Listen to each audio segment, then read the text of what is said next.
to the talk box. Let's talk about it.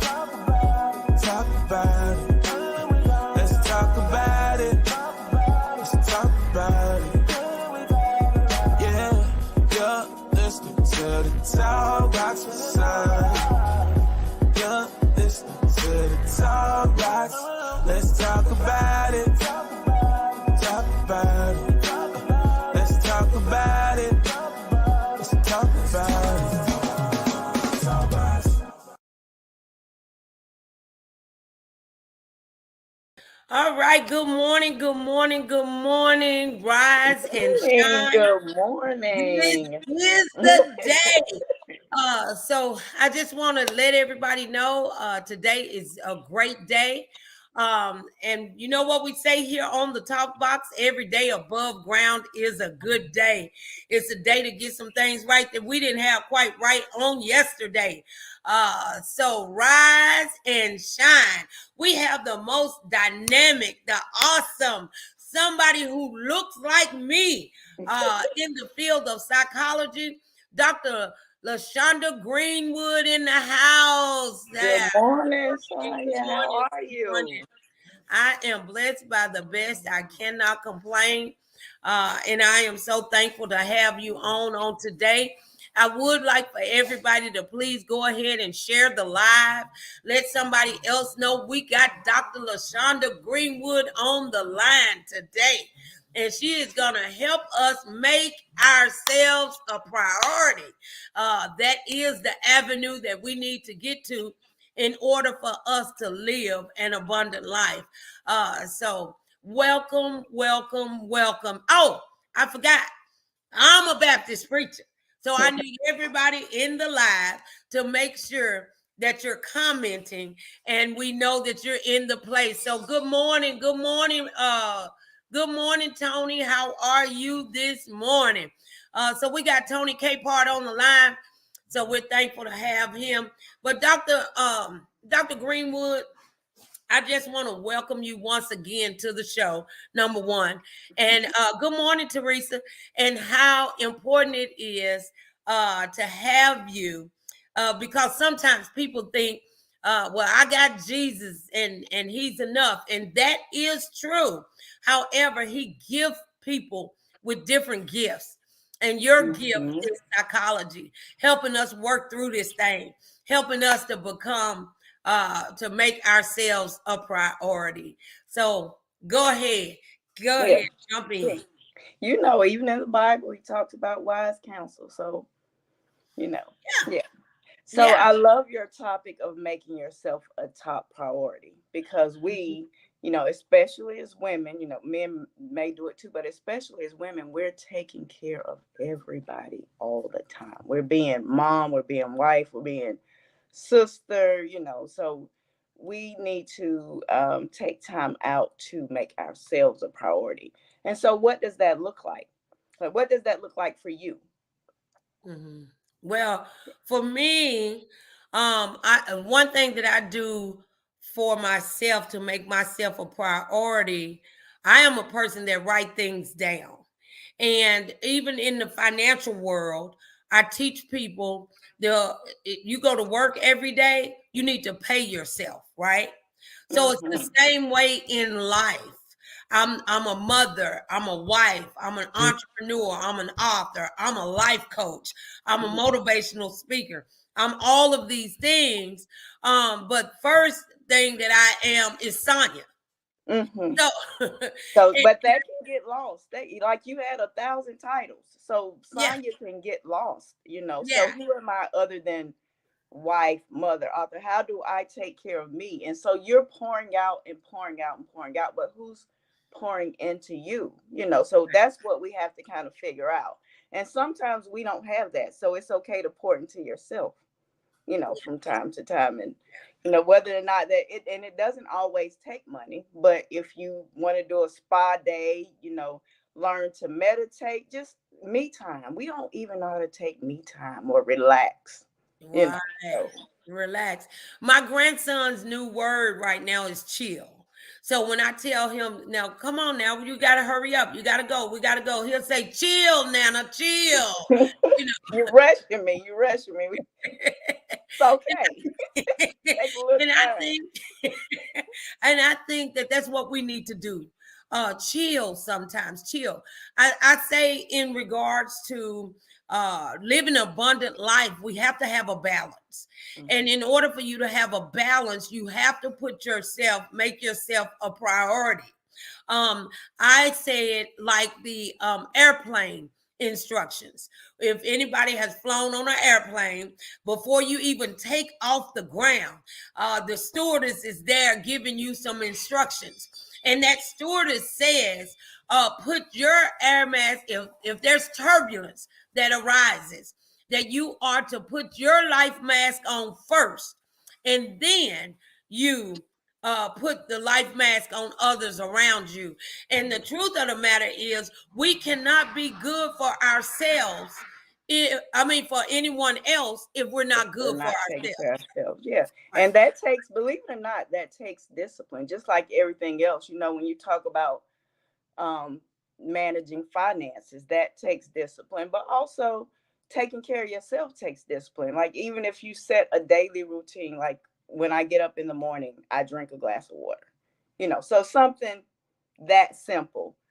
Some people have a cleansing process that they do with their skin. Some people have a cleansing process that they do for their soul and their spiritual well-being. Some people get up at like 6 a.m. So if you got to be to work at 8, you get up at 6, you take time to meditate, pray, talk to God, whatever your thing is. Have your coffee, because I needed my coffee this morning. I don't function well without it. So I can't hear you. I said that's why we were a couple of minutes late, because yes, I needed it. I'm a different beast without this. I think also making yourself a priority too. I tell people all the time, and I want you guys to write this down in the comment section. Others' emergencies is not your emergency. Okay? Your emergency is not my emergency. And I think that's how we get overwhelmed too. We start taking on other people's stuff. And when we take on other people's stuff, that's when we feel weighted down. I tell people one measuring stick to know that you're actually still in your lane where you're supposed to be is that you're still getting enjoyment out of what you're doing. If you're feeling bogged down and heavy and you don't want to do it and this, that, and the other, it may be that you've taken on other people's stuff.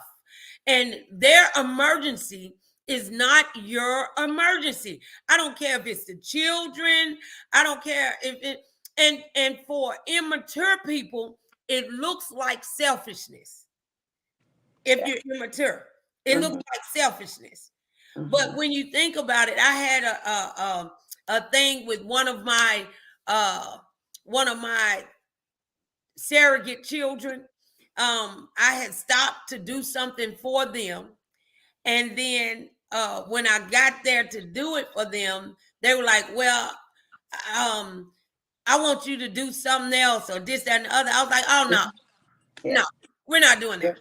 Yeah. And you have to set boundaries, because people don't value your time. And I don't think it's intentional, but they don't value your time. And a lot of times you don't value your time. You got 1,000 things to do and you're trying to help this person and that person. And I also want people to understand that just because your emergency is not my emergency, doesn't mean that I don't care. It just means that you have to try to figure out some things. Okay. You got to try to figure everybody to write value. I done wrote it in there twice. Value. You have to value your time, and you have to value other people's time. Again, Dr. Greenwood, immature people will look at that as selfishness. But that's not being selfish. That's actually teaching other people your boundaries. And you have to set them. Yep. You have to set boundaries or you'll feel fatigued, you'll feel overwhelmed, and that sort of thing. Again, you guys, go ahead and share the live. We have Dr. Greenwood, a certified psychologist, on the line, who is helping us to grow on our journey to abundant living by making ourselves a priority. Somebody say priority. Yes, It's, priority. it's okay. It's Yeah. okay to do something for yourself.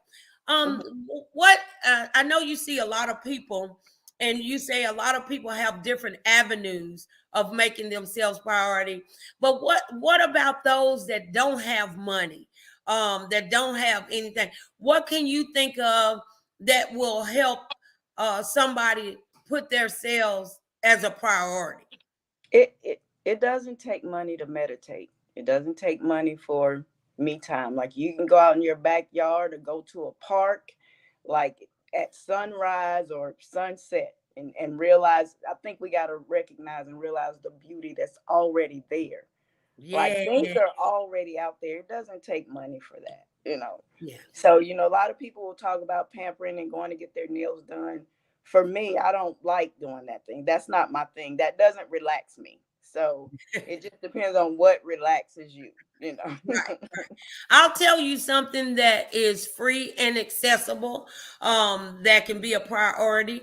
If you have young children, you tell them, do not knock on this door.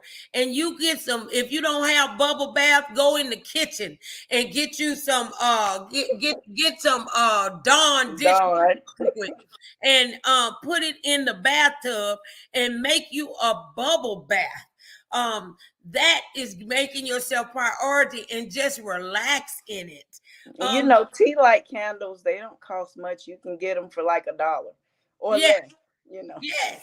And then light that candle and do a bubble bath, and make yourself a priority. We're all striving to live an abundant life. Again, abundant living is not having a whole lot of money. It's not having those things. Abundant living is having and possessing things that money cannot buy. And that's joy, and that's peace, and Your that's the thing. health, your health, Your being health. able to get out of bed in the morning, and Yes, you yes, know that, that's huge. I was telling someone the other day, I go to a Toastmasters class for speaking, and so I was telling them that I spent a month in the hospital, like, and I couldn't walk. So just the joy of relearning that, or getting to do that, or opening your eyes. A lot of people don't even uh aren't able to even appreciate the value of life. you know mm, and being here. And I know, like, you'll hear some people that say, I don't see my purpose. I don't know, yeah, why I'm here. But you have to think in terms of, if he allowed you to open your eyes, you have a purpose. You yes. have a purpose. If you're here, there's a purpose for you being That's here. right. That's You right. know? Teresa said, yes, I needed this morning. I don't have a bathtub. I have to stand up in the shower. But I like what she said next. I pretend that I'm in the rain outside. Sometimes we have to use our imagination to just escape the woes of this world, because life will happen, but we can still have abundant living in the midst of it all. And it doesn't take a lot of money to have an abundant living. And I'll tell you something else that people get thrown off, Dr. Greenwood. Because you're having so many issues and problems, and you negate to make yourself a priority, and you're bogged down and everything is feeling heavy, guess what that does? That keeps you from making a sound decision about the things that's happening in your life. That's another reason you have to put, them priorities. Here recently, I had an issue with my husband. Okay. I had an issue with him, and I could not come up with a resolution because I was in the midst of it. I'm like, No, we don't need to do it that way. We need to do it this way.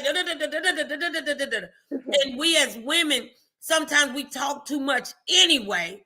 And so I retreated. I retreated into my own space so that I could, one, hear from God, number one, and number two, to calm my spirit, because I tell people, you do not need to make decisions in an emotional state. We have to take our emotions out of it. In order for us to live the abundant life, we have to make sound decisions. And you cannot make sound decisions if you are nothing but a ball of emotions. What'd you say about that, doctor? Push pause. You gotta pause. You gotta pause and think, you know. All right, you guys, write down push pause. Yeah. You have to push pause. And I also just want to say something about what Teresa said about like pretending that she's in the rain. Rain is so cleansing, and I know we often try to escape that, you know, and it's raining, we thinking about our hair and we're running into the house trying to get shelter or whatever, but it is so cleansing. Like it's like I don't know, it's like it washes over you, you know. I know some people don't like to be around. I do, and that's why that particular thing touched me. Just standing in the rain, and like you can cry, you can do whatever you want. That's right. You can also do that in the shower, but you know, the rain is rain is cleansing. I like doing a lot of things in the rain, Dr. Greenwood, but that's another story for another day. But so we're gonna have to talk about that off air. I might need that. Oh, okay. So when we are putting ourselves as a priority, when we prioritize and put ourselves at the top, God first, and then you, and then others, it's like a tree. But when we are out of order, it causes chaos and disorder all the way down the tree. And sometimes, you guys, and I've been here, before I learned to make myself priority, there was a bunch of discord and chaos everywhere. But I found that when I was trying to reboot myself and to start making myself a top priority, others around you may not understand. Others around you may not be mature enough to accept that I'm a priority because they've been so used to you making all of them a priority. So now they don't even realize that they're being selfish. They are being selfish while calling you selfish because you no longer have them as top priority. So you created that. Yes. So we create that a lot, and we set, we set these trends and these, and then people start to expect more and more and more of you, and you give more and more and more until you can't. And then when you can't, then that's when everything falls and you get overwhelmed.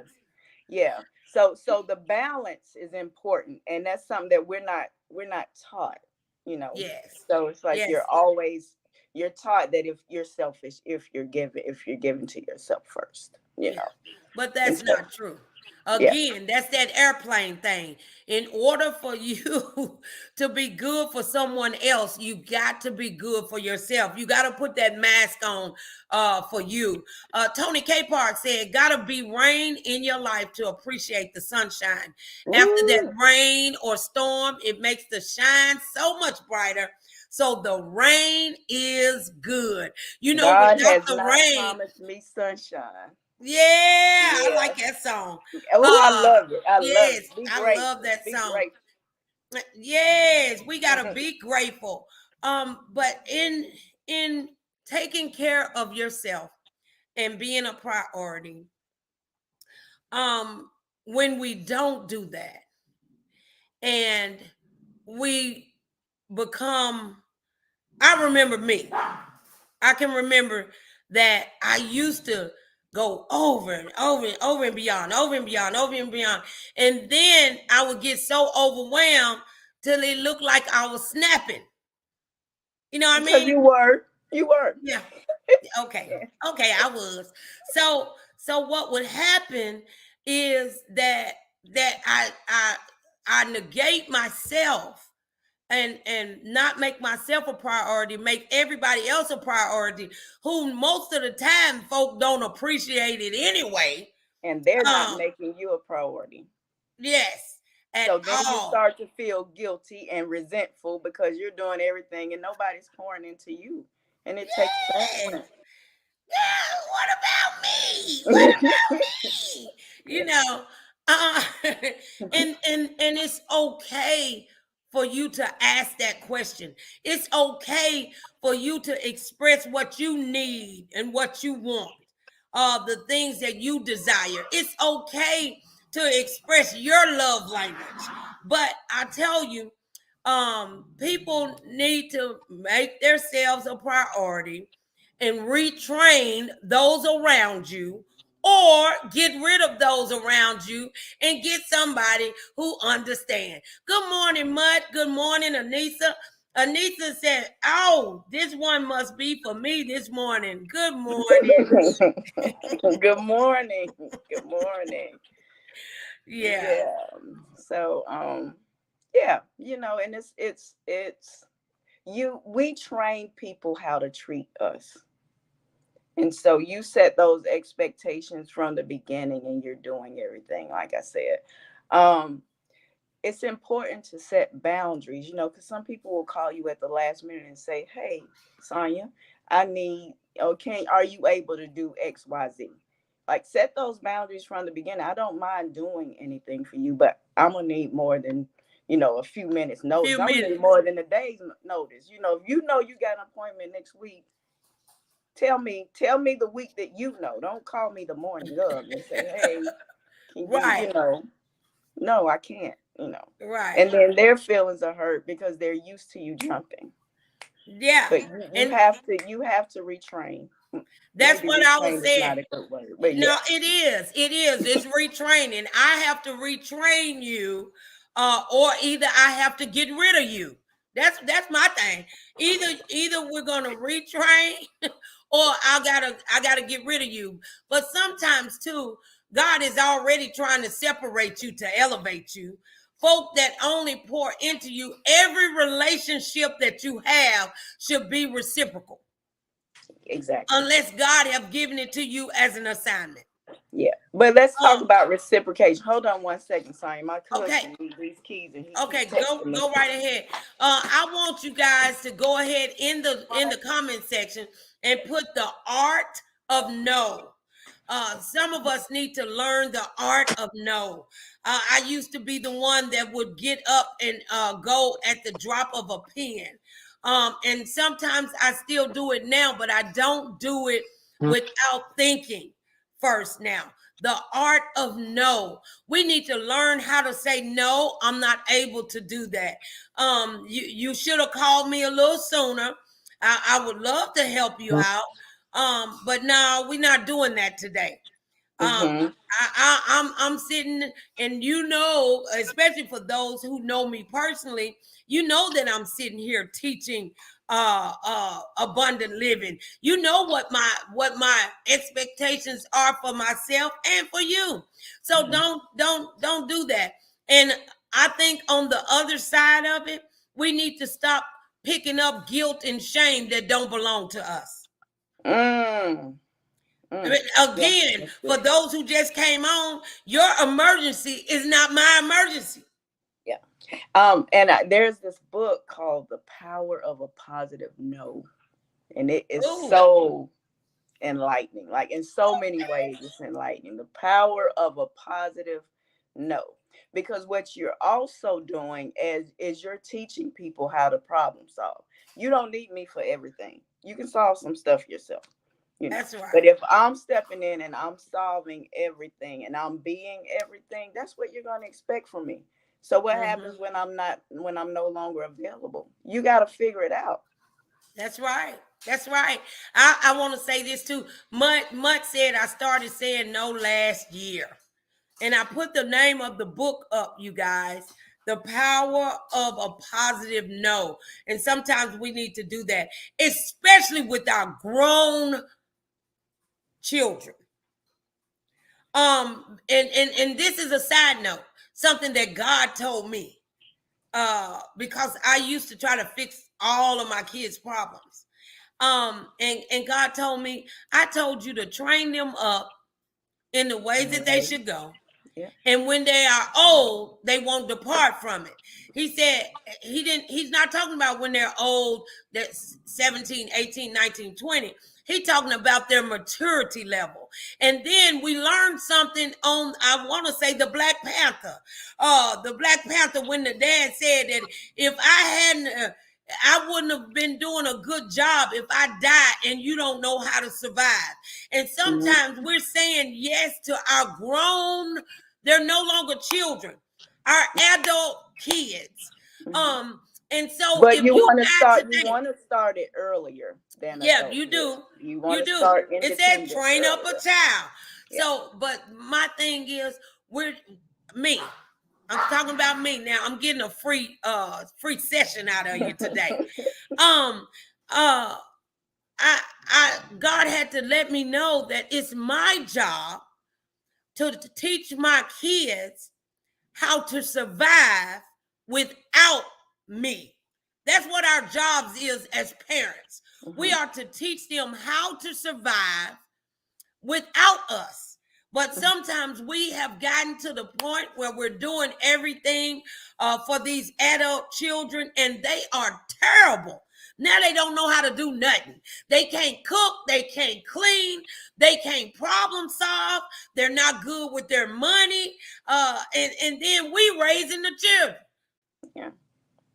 And that's what I was going to say. So what happens is you train yours or you raise yours a certain way, and then they have kids. But what legacy is it that you want to leave? Is what you have to think about. So they need to be able to survive without you, but they also are creating future generations. Yeah. You know, and so what happens then? You know, so we often talk about breaking generational curses. Yes. And so how do we do that? How do we start to do that? And teaching that there's a such thing as self-care and care for others. Like, what is the balance? Yeah. I think that's how we get mixed up too. There's a thing such as self-care and care for others. Just like, I'm going to throw this out there for you, just like Jesus can do everything. But you can also call Dr. LaShonda Greenwood when you need to go lay on the couch. You know what I mean? But even Jesus helps you problem solve. God is not going to, he's there, but he's not going to solve every problem for you because he gives you the tools to get that done in whatever way it is you need to do it, So. Mutt said identity, the generational curse of identity. That is really, really major. I'm going to do a show dedicated to that. I'm just waiting for God to give me the release because I don't hold punches. So, and I don't want to, offend anybody until God, I know I am going to offend people, but I need to wait until God give me the okay to offend you. How about that? But it's on its way. I hope it doesn't offend anybody. I hope that it helps somebody. Well, here's the thing. Okay, there's a such thing, and we're getting a little bit off topic, but this is necessary. There's a thing as the spirit of offense. But a lot of times you have to get offended to even want to change. So if everything I tell you make you feel good, then that's a problem. Everything shouldn't make you feel good because with growth, pain comes with growth. I taught Wednesday night about birthing a baby. The most pain you get in childbirth is right before the baby comes out. So there's pain and there's pressure. So I don't have a problem with offending folk. I don't. But maybe that's what God done called me to do. Yeah. So I don't have a problem with that, because when I get offended, it makes me self-evaluate and be like, Dr. Greenwood was right. Yeah. I need to sit down somewhere, I was about to say, I just hope that, so because none of us are perfect, right? Right. And so if you get to the point where you're able, if someone is telling you something or you're learning something, and it sounds like like you're in church sometimes and the preacher says something, you're like, ooh, so yeah, it kind of hits you. But hopefully you can take that information and either go apologize or go do what it is you need to do to rectify the situation, So, yeah. But in order for us, again, in regards to living an abundant life, that we created, that we have authority and permission to live, we're going to be offended. You know how I know that we're going to be offended? Because the word of God tells me that we will be offended from time to time. But that spirit of when you get offended, I think the next step is to evaluate. Evaluate and see what you need to do different. What you think about that? Well, I think that's true, but in your getting offended, like I said, I think when you feel offended, then you should look at that and then look at how that applies to you. Like, why am I offended? Did they say something right? Like, is that an accurate thing? And then if so, the problem is, the reason some people get offended is because they're not looking to change. or they don't want to admit that they were wrong about something. Or that they need to change. And sometimes people don't feel like they need to change. Like, they're not at that point yet where they feel like change is necessary. So,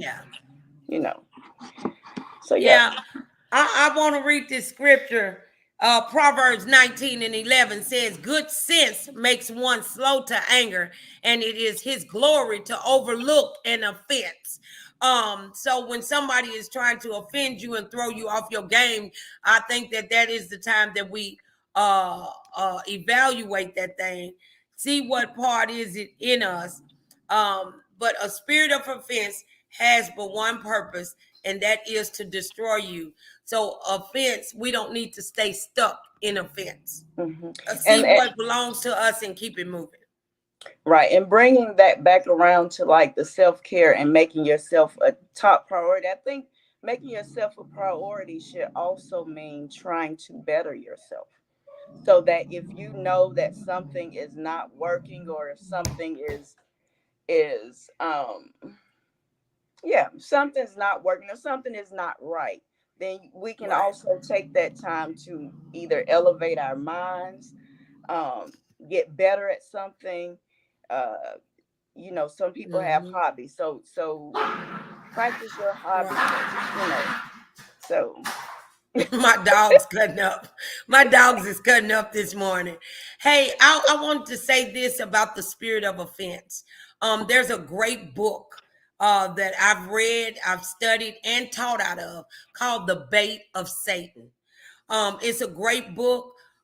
If you haven't heard of it, you need to get it. It's really good, because the spirit of offense is real, and the spirit of offense is actually designed for Satan to. Satan has designed it to take us out. But we're not going to worry about the spirit of offense today. We're going to make ourselves top priority. Is there anybody on the live who choose today to make your life top priority? Teresa said she got the book. I know, because I was helping teach the class when you did it, Teresa. So but it's a great book. But we have to choose. Choose me. I want everybody to say, I choose me, in the comment section. I choose me. Why do we choose ourselves? Because we cannot do anything for anybody else to the fullness if we don't take care of ourselves first. because that's how we end up blowing up a whole bunch of relationships and everything. Anissa says, I'm on a mission to be better. I choose me. Oh, yes. I love that. I'm on a mission to do better. I choose me. Mutt is choosing. Mutt Rich is choosing herself this morning. Teresa choosing me. I choose me. And I just want to let you know that when you choose yourself, and you start being better for yourself, and you start living the abundant life, and other folk don't understand that you're now choosing you, that now when your light bill is due, and I'm talking to somebody on the line, I can feel it in my spirit. When your light bill is due, but your child's light bill was due too, so you let yours go wrong, go on while you paid that child. No. I choose me, because we are actually letting everybody down. What I mean by that, we say all the time, I love him to death. I love my child to death. I love my husband to death. Well, guess what you're doing? You are literally loving them to death when you allow bad behavior. When we refuse to teach you a better way of doing things, we are loving them to death. And we can choose ourselves so that we can start learning to love people to life. Right. And helping them and you form better habits, because that's what it boils down to. That's right. Forming good habits, Tony said they knew that light bill was coming up. They sure did. Every month, Tony, every month. So every month, same day.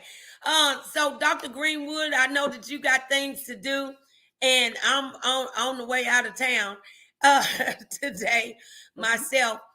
But I want to thank you for asking me to do the engagement. You want to tell everybody what's going on and where it's going to be and what time? Yes, we have an event in September 16th. It's called If You Could See What I Feel, the journey to healing, because we all wear masks at some point. And so this is to help. It's primarily for women. Men can come to support, because we all, like I said, we all have to wear masks or feel like we do. So this just kind of helps. Like, I've invited 4 speakers, with Sonia being one of them, but to tell about their journey, their journey to healing. And your journey to healing is like an everyday process. Yes. Right. And so you're learning something. Hopefully you're learning something all the time. Even the bad things, I want you to look at as part of your journey and part of what helps you grow.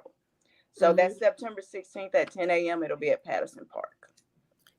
Patterson Park in Murfreesboro. So you'll be seeing some more flyers, and of course it'll be, I think it's I do have it on my website now. For those that haven't been to my website, because I get a notification every time somebody come, so I need y'all to go to SoniaTalkbox.com. Where I have merchandise there. I have different things. I'm blogging now. I'm kind of enjoying that. Just started, you guys, but I'm blogging. And so you can see the event and stay posted with the event. If you could feel what I see, I always get it mixed up. If you could see what I feel. There you go. Yeah. I always say it in reverse. Because they don't always match up. I know, right? So I do thank you so very much for coming on. You want to share anything else with the audience before we go? I'm going to go with Anissa's last line. I hope I said that right. But love to life. Not yes. Love to death. So that's right. Love that. Yes. So yeah. Teach yourself good daily habits as you teach others how to treat you. Well, all right, you guys, it's your girl Sonia G here on the Talk Box with the dynamic and awesome Dr. Greenwood. Y'all give her a hand clap as she done come on. So we are so thankful that you came on. I'm going to try to implement and when people inbox me and ask me for different things, I try to accommodate. And one thing that we're lacking in is Black psychologists. Not trying to be racist or anything. I got quite a few white people on the line. I love everybody. But because of the stigma in our community, I like bringing on people that look like us so that we can start to be comfortable enough to go get some help when we need it. You crazy if you crazy, because I know I'm crazy. You know what I mean? But it has been a pleasure speaking with you on today. And you guys, I'll see you on Monday, but make sure you go by the Talkbox podcast because we dropped KC, I believe, on yesterday if you missed that. And make sure you are subscribed. So, Dr. Greenwood, thank you so very much for coming on. Thank you for having me. It is always a pleasure, and I'm looking forward to our event. God bless. See you guys. See ya. Let's talk about it. Yeah, listening to the Talkbox side. Yeah, listening to the Talkbox. Let's talk about it. Talk about it.